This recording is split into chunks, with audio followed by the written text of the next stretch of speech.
So I woke up thinking today, let's be honest with ourselves. This culture breeds an image addiction.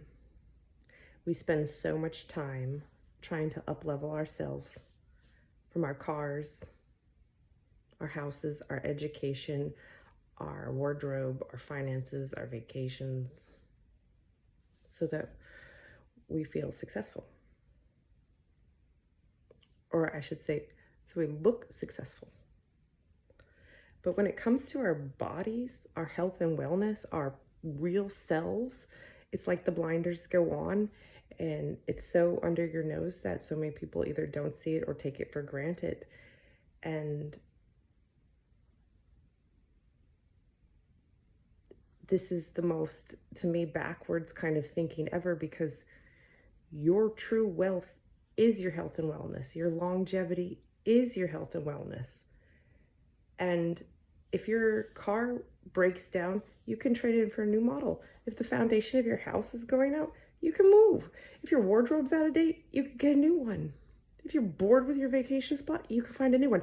But when your body starts breaking down, you can't just trade it in for a new one. And I wouldn't always trust that, medical world's going to have the answers, because in the reality of people chasing their pain and their malfunctions, there's a cascade of surgeries and scar tissues and other issues that do come up. So it's not a free ride. So you don't have an option to just train in your body. So why is it that when it comes to investing in our health and wellness and our personal bodies and selves, people want to take the cheapest route or ignore it altogether and think that what they put in their bodies and how they treat their bodies doesn't affect their cognitive functions, and not only that, the perception and how you deal and channel reality around you. So why is it that this culture wants to look good but not actually feel good? We're talking about trying to bring in this feminine energy. Looking good, looking is a masculine aspect. That is their strongest sensory thing. A woman's job is to feel. So how can you say you feel good if everything looks good, but inside you're carrying extra weight, you're probably sluggish in your metabolism, maybe your wounds don't heal as fast, maybe you have old injuries that haven't all the way healed. And I can see when I start looking at my clients and people, they don't stand in alignment. And when I see that, I know that there's a cascade of other issues that are happening. And so my question is, why? You wouldn't drive your car on a flat tire, because if you did,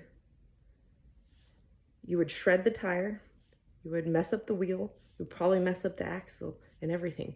Your body is the same way as that car. If you keep going on a plantar fasciitis, on a wound, a knee injury, meniscus injury, on a hip injury, on a shoulder injury, any kind of compression and resistance in your body, if you're keep going through life putting that on the back burner, that's like driving your car on a flat tire, and it's going to have a cascade of detrimental effects in your body to your health and wellness and your overall longevity. And I know that's not your end goal, because you don't want to be sitting on your pile of image happiness and feel like shit on the inside. No. In fact, when you feel so good on the inside, you need less on the outside to validate yourself. So take a little extra time, energy, money, whatever you have, to start up-leveling and optimizing how you actually care for your health and wellness. Become aware of what you put in your mouth translates to cellular energy, and that translates to cognitive functioning. So if you're feeling cloudy, you don't even have to be in pain to make this make sense. It's cloudiness, it's heaviness, it's mental scatterbrained, it's all these things also.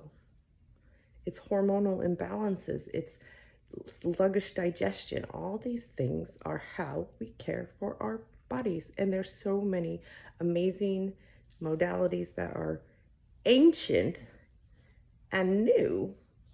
So there's really no excuse other than you're not choosing you in the end. You're just choosing your image. That's not who you really are.